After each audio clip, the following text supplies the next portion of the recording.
What's up, everybody? It's your man JFILT from Verysickbeats.com, and today I got another special guest from the controllerise fam. This is Nahncenz. What up? What up? What is and today we are talking about how to make your beat set, man. So without further ado, let's get into it. Hey.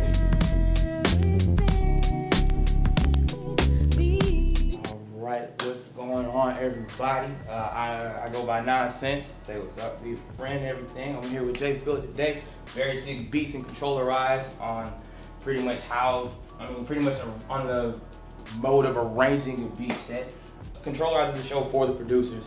So, you know, for everyone to come up there with their batch of beats for the evening, for their sets, you know, they try to make it real special for everything, you know, and there's a couple of things, you know, there are plenty of different people with it, because the major thing I feel like as an artist, for anyone performing, is just really being comfortable and being set into your material, like before anything else. I mean, because along with pressing play with your beats, yes, the beats are cool, but what can you add to it in the building to make it better? Because if you just press play, you know, people can stay and enjoy that very same beat at the crib, you know, but if you can give that effect for them also in the building, it's also a ride. And when you're putting together that beat set, you're in the driver's seat.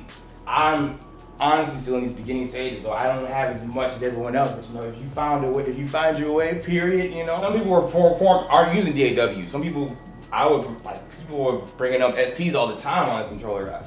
So I know for me, since I may not have like the SP to do certain things, you know, I can lay it out how I would need to. I could set it up and to fade in how I would need to on the playlist. And so I kind of played around a bit that more with my more recent sets that I was organizing. This is an older one, but for certain, and also on top of that, I also have for my machine controller, I would have a few things set up. Nahncenz.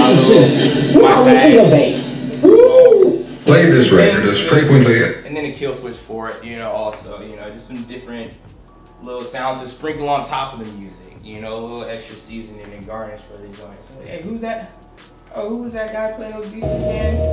Oh, it was Nahncenz, because you heard him play it 50 times all over the set, not next to air horns or anything, but it's definitely, because you still want to throw in your touches as an artist, period, you know, but that kind of comes along with like making the beats. In that process, it could be a certain thing. It's all on arrangement, really, on how you really arrange it and fit for it. For all the producers here coming through this channel, we all know how to make things work. So that's one of the bigger things. But one of the, like I was in the beginning, gathering and outlining your material, you know, how I kind of have my beats set up, I kind of have my batch of beats. I like to line them all up first. Well, actually, I have a rough draft on paper before anything of which batch of beats I would like to use, and then try to set them up, see which ones sound, and kind of segue into another one. Because while you're in that driver's seat and they're playing your beats, you can take people anywhere you want to go with your sound. You know, that's one of our main goals as artists. What we do when we perform, you know, you got to kind of give that experience, because you keep people in one spot at the same time. You know, it's not much of a journey for them to enjoy it with your sounds. Preparation is very, very important, especially if you don't feel as comfortable. And if you're in those beginning stages, like we're practicing is still key, you know, as if you're in, so you can feel like you're just in your room while you're on the stage. Pretty much gathering what type of tracks, also what type of effects you want to lay down. People have different ways of triggering their effects onto their music. I have mine since I have mine laid out, I kind of have all my effects over the master. And I have my machine as a MIDI controller when I perform, and not just oh yeah, I am using FL Studio 12 on this on my laptop, on my go-to setup. I try to incorporate more gear in the future, but you know, for the bread and butter for me right now, this is just my machine controller of FL Studio, playing what I have. Discover what works for you, what makes you what makes you comfortable.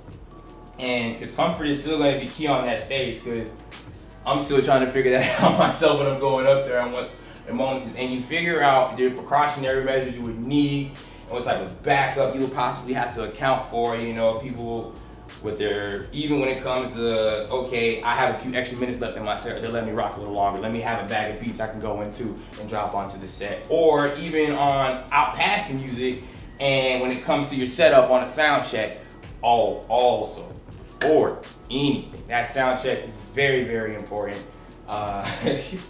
And even when you hit that sound check, something comes up, if you have some extra chords, because they might not supply all the time if you have your things going. RCA to quarter to quarter. I mean, mainly things for your mixers or whatever you see from my Focusrite. You know, I kind of have, the setup I have here is a little janky, but for the extra things outside of this, because, you know, we're coming outside the house, so you may need a little more.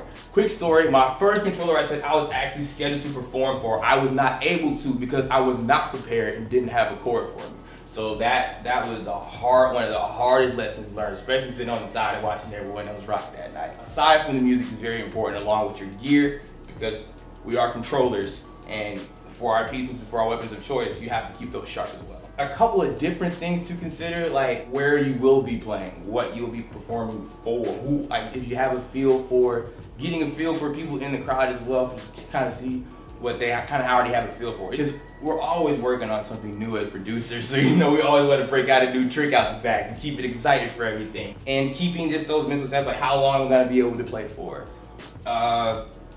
And also, when you're in that building, in that moment, what can you capture in that moment to accent that moment even more for other people? Because you have to remember, even if you are playing, yeah, you're playing beats, and you're gonna have, and you're gonna play your beats regardless.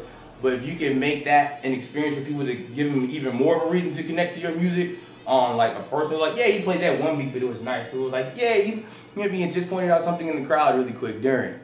That would be, I mean, to give people that, it would be a very, very, very cool accent on top of your amazing music.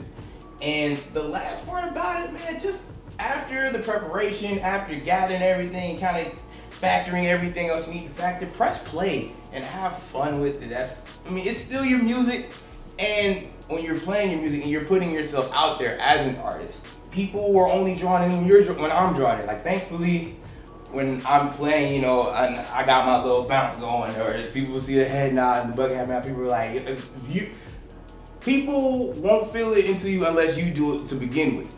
So that's very important. And the best way to do it with it is having fun with it, getting as comfortable as you can, so you can have as much fun as you want to on that stage, which can be seen as very, very important, you know, so you can have a good time as well. So if you like this video, please hit the thumbs up button. More videos to come. Subscribe if you haven't already. And a matter of fact, Nahncenz, tell them where we can find you. Major Instagram, Snapchat, and Twitter also at Nahncenz. Facebook page also Nahncenz. SoundCloud, Nahncenz Music. Bandcamp, nahncenz.bandcamp.com. Everything else down there, everything, I'll try to give them all the links for everything. Please come through if you dig the sound, you know, it's all there. Yes, and all the links will be down below this video, so check them out, man. Yes, dope. Controllerise, man. Tell somebody you on film. Controllers are on the rise, please recognize, okay?